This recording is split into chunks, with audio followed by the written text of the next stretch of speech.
Who do you think you are, then? Wendell looked askance at Charlie as he said coldly, "You are nothing but a loser. You can't even watch your wife stray around. It's such a waste for Claire to be with you. Why don't you let her go for her to be with me? I can give her whatever she wants." A layer of ice hovered beneath Charlie's face. He started with a cold and deep voice, "I'll give you two choices. 1. Apologize to Claire and take back everything you said in front of everyone, or 2. I'll make your family's company go bankrupt. Decide now." "Ha ha ha. Are you kidding me? Who the heck do you think you are to make my family go bankrupt?" Wendell laughed out loud as he shot a contemptuous glare at Charlie. Obviously, he did not take Charlie seriously. "Are you out of your mind, you crazy piece of sh*t? Are you daydreaming? Do you have any idea what our company's net worth is? What can you do to make us bankrupt? Ha ha." Charlie wore an inexpressive expression on his face while looking at Wendell for a while as if he was looking at an idiot. Then, he retrieved his phone and called Stephen. "In 3 minutes, I want to see the bankruptcy and liquidation of the Jones family's business. Let their debts hit the ceiling." 3 minutes to make a company with a net worth of billions go bankrupt was utterly impossible. Wendell glared back at Charlie in great dismay and said, "D**mn, you are so full of lies. Do you really think you are the ultra-rich man on the internet?" Then, he continued coldly, "Loser, stop pretending. I'll give you two choices too. 1. Kneel and apologize to me, then divorce Claire immediately. 2. I'll get someone to beat the h*ll out of you and cripple you, and let you see for your pathetic self how lovely and sweet Claire is with me. Decide now. I'll give you a minute to consider your options." Charlie glanced at his watch and said, "You have 1 minute left. Are you sure you don't want to save your company even a little? F***ck off. You have 30 seconds to decide. If you don't get on your knees right now, I'll make you regret it forever." Wendell threatened. 20 seconds. 10 seconds. 5 seconds. Time's up. Don't blame me for being cold-blooded, you asked for it. Wendell shook his collar and gestured at the bodyguards around him. He was ready to give the loser a good beating. Right at this moment, his phone suddenly rang. Wendell was caught by surprise. He looked at his phone and saw that it was his father, so he quickly answered it. "Dad. I'm at the hotel now, where are you?" On the phone, Wendell's father snarled indignantly, "D**mn it. What the h*ll did you do this time? Who did you offend? Now all shareholders are selling our shares like hotcakes, our share price has fallen by more than 80%. Then, his growling pursued, "The bank suddenly came to our door to demand debt repayment.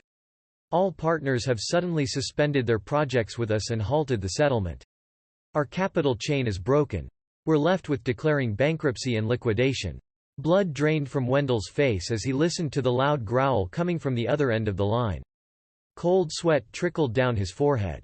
"We're screwed. Completely screwed." Wendell opened his mouth, wanting to ask something when he heard through the phone a sound of a siren followed by the sound of breaking the door, and the police officers asking his father to come to the station for an investigation. Suddenly, his legs went jelly and knelt in front of Charlie. His phone fell to the floor and shattered.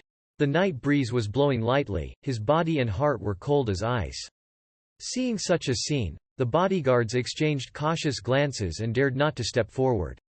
Trembling in fear, Wendell asked Charlie in a dispirited voice, "Who the h*ll are you, really?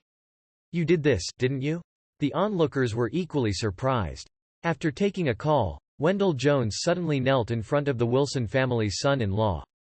What was going on? Charlie looked down at him. Then, he bent slightly and whispered, "I gave you a chance to choose your option, but you didn't choose wisely. I'm sorry, I'm terribly sorry. Please, please forgive me, please spare me. There's nothing between Claire and me, I never touched her. The contract with Emgrand Group, it wasn't me who helped her. Everything I said was just lies. I made them up. Please, please, I beg you. Please spare me and my family." Wendell knocked his head on the floor and apologized profusely. Never did he expect that a lowly son-in-law of the Wilson family could have so much power and influence in his hands. A simple phone call was what it took to make his family bankrupt. When he lifted his head to look at Charlie, he felt that the plain and emotionless face was more horrible than the devil. Someone who could ruin his family in a few minutes was out of his hands. He was not in the place to offend him. Charlie shook his head and said, "You should be grateful, at least I spared your life. Otherwise, your whole family would be dead by now." Wendell's face was as pale as a sheet of paper and his body was trembling violently. Charlie continued in his cold voice, "To tell you the truth, yes, I am the ultra-rich man in the video. If you don't want to die, don't tell anyone about my identity or I can't promise you and your father will be alive until tomorrow morning. Mum's the word." Then, he patted Wendell's face, stood upright, and walked into the hall, ignoring Wendell. As for Wendell, he crouched on the floor, completely stunned. He didn't dare to resist even the slightest against Charlie's act to humiliate him.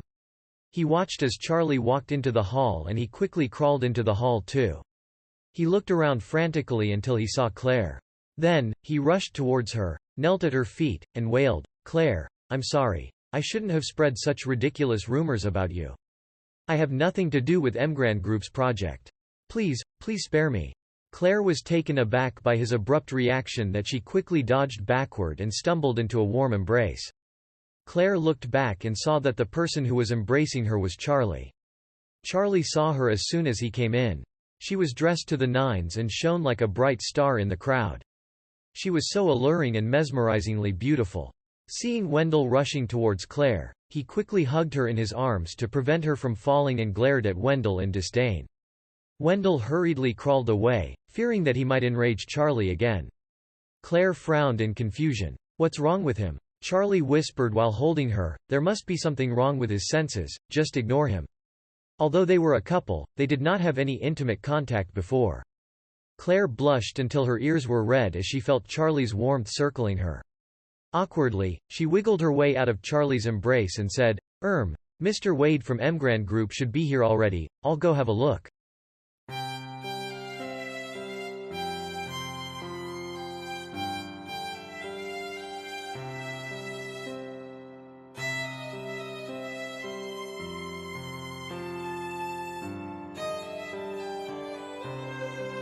When Wendell fled the scene, Harold was walking into the hall along with his sister, Wendy, and her fiancé, Gerald. Walking next to Gerald was a young man in a smart suit. There was a slight facial resemblance between the two of them. When Harold met Wendell head-on, he hurriedly approached him and said, "Hey, Wendell. When I came in just now, I heard that something happened to your family. Is it true?" Wendell shoved him away hastily, mumbling, "I'm done, it's over, I'm done." Harold asked with concern, "Mr. Jones, what's wrong?" Wendell shook his head in panic, not daring to say anything. Right now, he had no doubt that if he said something he shouldn't, he would be a corpse lying somewhere tomorrow. Thus, he pushed Harold's hands away and ran out of the hall like his life depended on it. Harold looked the way he ran and sighed. "I bet it's really the end for the Jones family. D***mn, isn't it all a little too fast? They were still fine yesterday but they've gone bankrupt today." Then, when Harold saw Charlie and Claire, a wicked thought appeared in his mind. He went towards Claire and ushered, "Claire, let me introduce you to our distinguished guest tonight. This gentleman over here is Gerald's cousin, Kevin, the eldest son of the White family." "Kevin, this is my cousin, Claire," Harold said to Kevin with a coy smile. Ever since Kevin walked into the hall, he had been locking his gaze at Claire at all times. Upon Harold's introduction, he quickly extended his hand and said, "Claire, hi. I've heard all about the gorgeous beauty of the Wilson family, your reputation precedes you." There was a trace of annoyance in Charlie's eyes. This was the unfortunate perks of having a beautiful wife. Suitors would come in all directions like flies and he couldn't stop chasing them away. Thus, he stepped forward, shook hands with Kevin, and said coldly, "Hi, I'm Claire's husband." "You?" Kevin eyed Charlie from head to toe, disdain oozing from his expression. He retracted his hand and said flatly, "I didn't know Claire was married." "Such a waste for a beauty like her marrying someone like you," Wendy hurriedly said. "Kevin, the loser is our family's live-in son-in-law. He does not have a job nor any skills." Then, she winked at Kevin and continued, "After Gerald and I get married, we will be one big family then. Let's get together more often." Of course, Kevin knew what she meant instantly. She was encouraging him to pursue Claire. He smiled and said, "Miss Claire is so beautiful and elegant, I'm certainly willing to get together more often."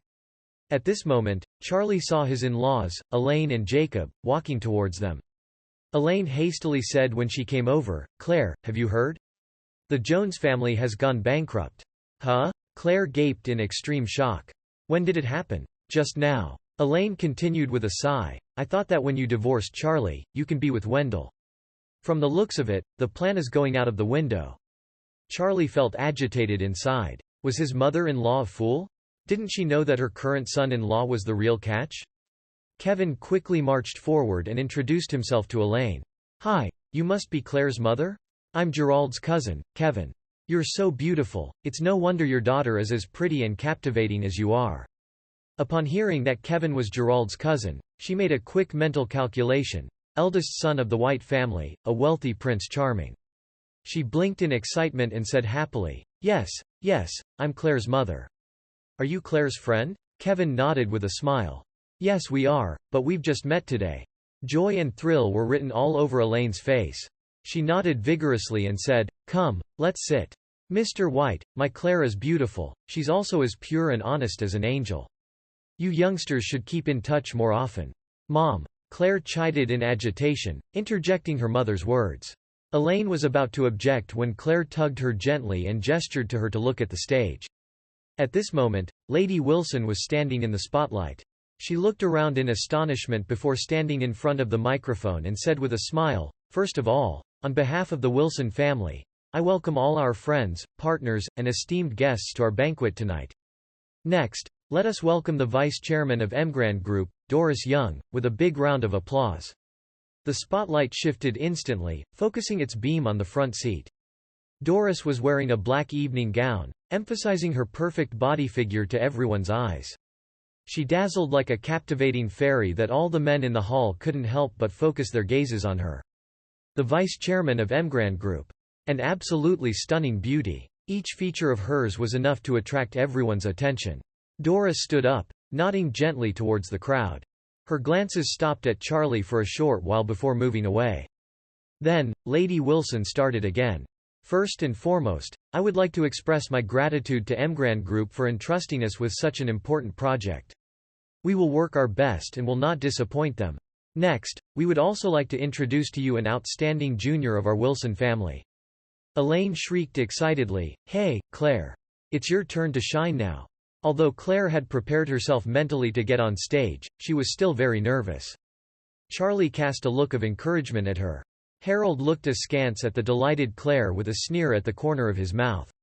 Lady Wilson looked at their table too, smiling before she opened her mouth to speak again. If it weren't for him, we wouldn't be able to collaborate with Emgrand Group. After much consideration from our board of directors, we've decided to elect him as the director of our Wilson Group and be solely responsible for the project with Emgrand Group. Let us welcome the new director of Wilson Group, Harold Wilson. Claire froze like a statue instantly.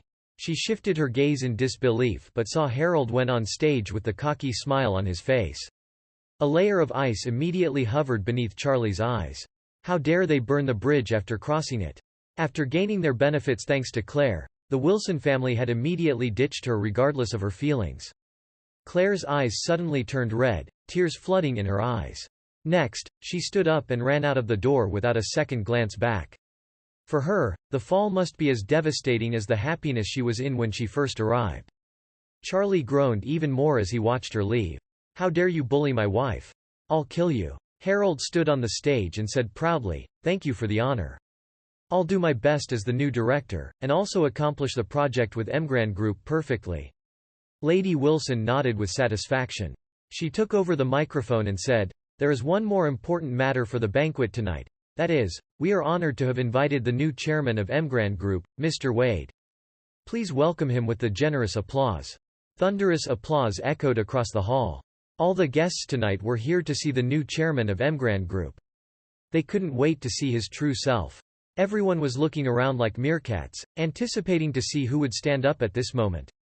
Someone even said, I suspect that the mysterious chairman is the same mysterious rich man in Emerald Court. Yes, I think so too. His back looks unfamiliar. I don't think he is one of the upper-class social circle in Orus Hill. Oh my god. Does that mean the chairman of Emgrand Group is the most powerful super-rich person in Orus Hill? Arg, I can't wait to see his face. Under the thunderous applause and the eager attention of the people, Charlie, with a cold face, slowly stood up.